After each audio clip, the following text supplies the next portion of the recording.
Kalau ada orang yang berkata, kok Tuhannya PL sama Tuhannya PB kayaknya beda ya. Itu biasa, itu Marsion itu namanya. Bidat Marsion.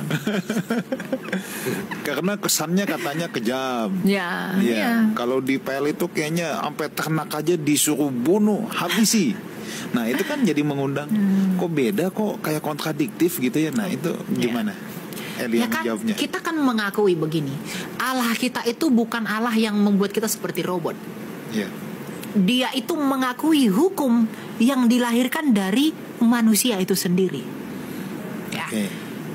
Ada suatu bidat Kristen namanya Marsion itu tadi. Dia mengatakan Tuhan Perjanjian Lama itu bukan Tuhan Perjanjian Baru. Jadi mereka bisa mengatakan Yahweh itu adalah setan. Nah, mereka bilang begitu.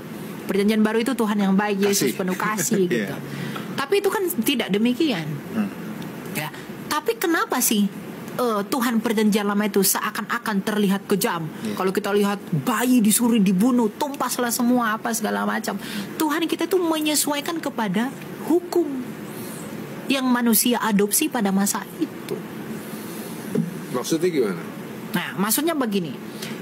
Kalau kita lihat itu kepada zamannya Nuh, ya. Kan Nuh itu zaman Nuh Taurat belum ada. Tapi Nuh ini dipilih Tuhan karena dia orang yang taat, yang mau percaya sama Tuhan. Kemudian itu yang membuat dia itu menjadi terpilih di dalam bahtera. Nah, mungkin kita berpikir, kenapa ya seluruh dunia itu dimusnahkan Tuhan? Ya, padahal yang berdosa mungkin hanya orang yang pada saat itu aja, tidak ikut yang lain, begitu. Ya, tapi kan kalau kita melihat sebelum kejadian itu, kita sudah melihat di kisahnya perkawinan anak-anak manusia dan anak-anak Allah yang menghasilkan Nephilim. Nephilim itu kan orang-orang yang jatuh dalam dosa. Artinya semua orang telah berdosa dan rusak moralnya. Perkawinan campur itu tadi. Kemudian dalam perang, merebut tanah Kanaan dan lain-lain. Ya karena memang perang pada masa itu adalah cara orang dalam merebut wilayah kekuasaan.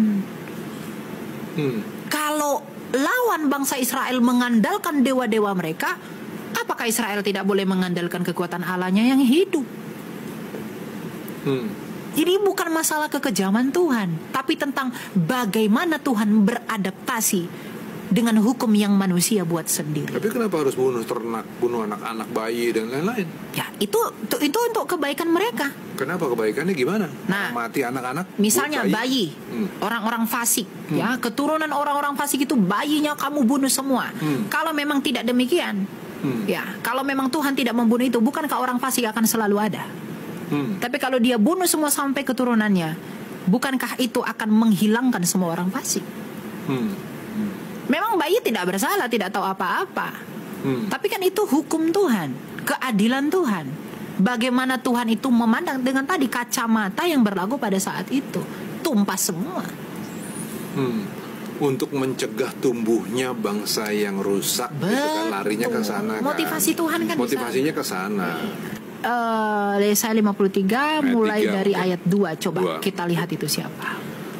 Sebagai taruk ia tumbuh di hadapan Tuhan, dan sebagai tunas dari tanah kering. Ia tidak tampan dan semaraknya pun tidak ada, sehingga kita memandang dia. Dan rupa pun tidak, sehingga kita menginginkannya. Iya. Dia kata menggunakan iya di sana. Ia itu bukan komunal, bukan bangsa tertentu, bukan orang-orang banyak. Sehingga hamba Tuhan yang menderita itu di sana merujuk kepada orang banyak dalam sejarah. Itu tidak mungkin. Lagi pula ini nubuatan yang mau akan maju. Ya. Lagi pula kalau kita melihat perdebatan mereka, Bapak Isra Soru dan tim itu sudah menunjukkan dari Targum Targum Jonathan misalnya ya. Itu bahwa yang dimaksud di situ adalah Mesias. Mesias itu bukan banyak. Mesias yang dinantikan kaum rabinik adalah dia yang seperti Daud, yang membawa Israel menjadi bangsa besar. Bukan orang yang bawa, bukan bangsa yang bawa Israel. Jadi kalau kita berpikir secara linear pun, di dalam pemahaman Mesias orang Yahudi itu tidak mungkin orang banyak. Itu nggak mungkin, ya. Lalu coba kita baca di ayat 8.